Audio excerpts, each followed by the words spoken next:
Shafeed, fitness എങ്ങനെ കിട്ടി കെട്ടിടത്തിന് എന്നുള്ളത് ചോദ്യമാണ്. മന്ത്രി തന്നെ അപ്പോൾ ആ ചോദ്യം ഉയർത്തുന്നുണ്ട്. മറ്റൊന്ന്, ഇത് കുട്ടികളിരിക്കുന്ന ക്ലാസ് മുറി അല്ലെങ്കിലും ആളുകൾ അവിടെ ഇരുന്ന് പണിയെടുക്കുന്നതാണല്ലോ, അവിടെ ജീവനക്കാരുള്ളതാണല്ലോ, അധ്യാപകർ ഉൾപ്പെടെ വന്നു പോകുന്ന സ്ഥലം കൂടിയാണല്ലോ. അപ്പോൾ അത് പ്രധാനപ്പെട്ടതാണ്. ഇപ്പോൾ നിലവിലെ സ്ഥിതി എന്താണ്? ഇതിനകത്ത് ഏറ്റവും പ്രധാനപ്പെട്ട കാര്യം, ഇത് കുട്ടികൾ പഠിക്കുന്ന സ്ഥലമല്ല, പക്ഷേ ഈ കെട്ടിടം പ്രവർത്തിക്കാൻ ഫിറ്റ്നസ് സർട്ടിഫിക്കറ്റ് അടക്കമുള്ള കാര്യങ്ങൾ ഉണ്ടായിരുന്നു. ഇല്ലല്ല, ഈ ഫിറ്റ്നസ് പരിശോധിക്കേണ്ടത് ഞങ്ങളുടെ അജണ്ടയിൽപ്പെട്ടതല്ല. ഇത് പരിശോധിക്കേണ്ടത് നഗരസഭയുടെ ഈ അക്കാഡമിക് ഇയർ തുടങ്ങുന്നതുമായി ബന്ധപ്പെട്ട് ഫിറ്റ്നസ് കൊടുക്കേണ്ട മാർഗരേഖയിൽ പരിശോധിക്കേണ്ട ഒരു മന്ദിരമല്ല. ഇത് സമഗ്ര ശിക്ഷ കേരളത്തിന്റെ ജില്ലാ പ്രൊജക്ട് ഓഫീസാണ്. തിരുവനന്തപുരം നഗരത്തിൽ നിരവധി വിദ്യാലയങ്ങളുമായി ബന്ധപ്പെട്ട് പല സർക്കാർ സ്ഥാപനങ്ങളും പ്രവർത്തിക്കുന്നുണ്ട്. ഞങ്ങളെ സംബന്ധിച്ച് കുട്ടികൾ പഠിക്കുന്ന വിദ്യാലയങ്ങൾ, ക്ലാസ് മുറികളാണ്, സ്കൂളിന്റെ ഓഫീസുകളുമാണ് പരിശോധനയ്ക്ക് വിധേയമാക്കിയത്. അത് കൃത്യമായ മാർഗരേഖ പുറപ്പെടുവിച്ച് നഗരസഭയുടെ ഉദ്യോഗസ്ഥരെയും മറ്റുദ്യോഗസ്ഥരെയും ഒക്കെ കൊണ്ട് പരിശോധിപ്പിച്ച് ജില്ലാ വിദ്യാഭ്യാസ ഓഫീസുമൊക്കെ ചേർന്ന് ഇതിനുവേണ്ടി ഹെഡ്മാസ്റ്റർമാരടക്കമുള്ളവരുടെ യോഗം വിളിച്ചു ചേർത്ത് പ്രഥമാധ്യാപകരുടെ യോഗത്തിലൊക്കെ തീരുമാനിച്ച് ഫിറ്റ്നസ് നൽകിയിട്ടുണ്ട്. നഗരത്തിലെ വിദ്യാലയങ്ങൾക്ക്, ഉറപ്പുള്ള വിദ്യാലയങ്ങൾക്കെല്ലാം ഫിറ്റ്നസ് നൽകിയിട്ടുണ്ട്.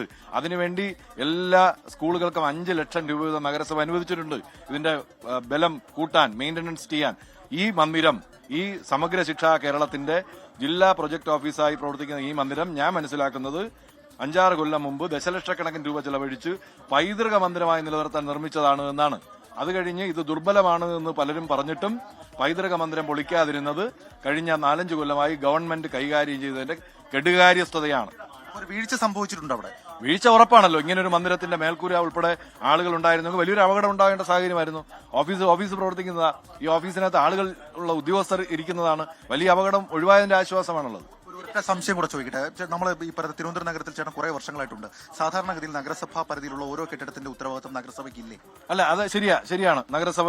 നഗരത്തിനകത്ത് പ്രവർത്തിക്കുന്ന കെട്ടിടങ്ങളുടെ ഉത്തരവാദിത്വമൊക്കെ ഉണ്ട്. ഞാൻ പറഞ്ഞത് ഈ അധ്യയന വർഷാരംഭവുമായി ബന്ധപ്പെട്ട് നഗരത്തിലെ വിദ്യാലയങ്ങൾക്ക് ഫിറ്റ്നസ് കൊടുക്കുന്ന കാര്യത്തിൽ ഇതിനെ പെടുത്തരുത് എന്നാണ്.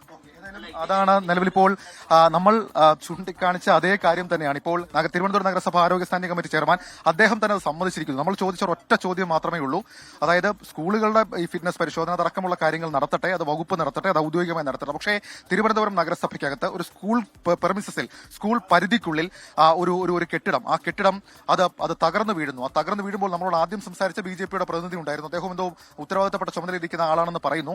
അതേപോലെ അതിനേക്കാൾ ഉത്തരവാദിത്തപ്പെട്ട ചുമതലയിരിക്കുന്ന ആളാണ് നമ്മളോടൊപ്പം സംസാരിച്ചത്. അദ്ദേഹം പറയുന്നത് നഗരസഭാ പരിധിക്കകത്ത് പ്രവർത്തിക്കുന്ന ഒരു കെട്ടിടം സംബന്ധിച്ച് നഗരസഭയ്ക്ക് ഉത്തരവാദിത്തമുണ്ട്. പക്ഷേ ഈ കെട്ടിടത്തിന്റെ കാര്യത്തിൽ നമ്മൾ ആദ്യം സംസാരിച്ചതുപോലെ, അതായത് ഇത് പൈതൃക മന്ദിരമാക്കി മാറ്റിയതാണ്. സ്കൂൾ പരിധിയിൽ തന്നെ വരുന്ന അതുമായി ബന്ധപ്പെട്ട കെട്ടിടമാണ്. പക്ഷേ അത് പൈതൃക മന്ദിരമാക്കി മാറ്റി അതിന്റെ ബലപരിശോധന, അല്ലെങ്കിൽ അത് ബലക്ഷയം സംഭവിച്ചിട്ടുണ്ടോ, അതിൽ ഫിറ്റ്നസ് ഉണ്ടോ, NOC ഉണ്ടോ എന്നൊക്കെയുള്ള കാര്യങ്ങൾ പരിശോധിക്കുന്നതിൽ സംവിധാനങ്ങൾക്ക് വീഴ്ച വന്നു എന്നുള്ള കാര്യം ഉറപ്പാണ്. ഏതായാലും 10-20 ജീവനക്കാർ ജോലി ചെയ്യുന്ന സ്ഥലമായിരുന്നു. അവിടെയാണ് അവർ പോയതിന് തൊട്ടു പിന്നാലെ, അതായത് തൊട്ടപ്പുറത്തെ സ്കൂളിലെ കുട്ടികളടക്കം കളിക്കാൻ വരുന്ന ഒരു സ്ഥലത്ത് അവിടെ ഈ പറയുന്ന രീതിയിൽ മേൽക്കൂര അടക്കം മടർന്ന് താഴേക്ക് പതിച്ചിട്ടുണ്ടെങ്കിൽ അത് സ്വാഭാവികമായും പല സംവിധാനങ്ങളുടെ, സർക്കാർ സംവിധാനങ്ങളുടെ, അതേപോലെ തന്നെ കാലവർഷവുമായി ബന്ധപ്പെട്ട് മുന്നൊരുക്കങ്ങൾ നടത്തുമ്പോൾ സാധാരണഗതിയിൽ നഗരമാണെങ്കിലും അതേപോലെ തന്നെ ജില്ലാ പഞ്ചായത്തുകളാണെങ്കിലും അതിന്റെ കീഴിൽ വരുന്ന ബലക്ഷയമുള്ള കെട്ടിടങ്ങളുടെ എണ്ണം എടുക്കുന്നതാണ്, അതിന്റെ കാര്യങ്ങളൊക്കെ കൃത്യമായി പഠിക്കുന്നതാണ്. പക്ഷേ അതടക്കമുള്ള കാര്യങ്ങൾ തിരുവനന്തപുരം നഗരമധ്യത്തിൽ, അതായത് തിരുവനന്തപുരം നഗരത്തിന്റെ ഒത്ത മധ്യത്തിൽ പ്രവർത്തിക്കുന്ന ഏറ്റവും പ്രധാനപ്പെട്ട ശ്രദ്ധയുള്ള ഒരു സ്ഥലത്ത് പ്രവർത്തിക്കുന്ന കെട്ടിടത്തിന്റെ കാര്യത്തിൽ ഇവരാരും നടത്തിയിട്ടില്ല എന്നുള്ളതാണ്.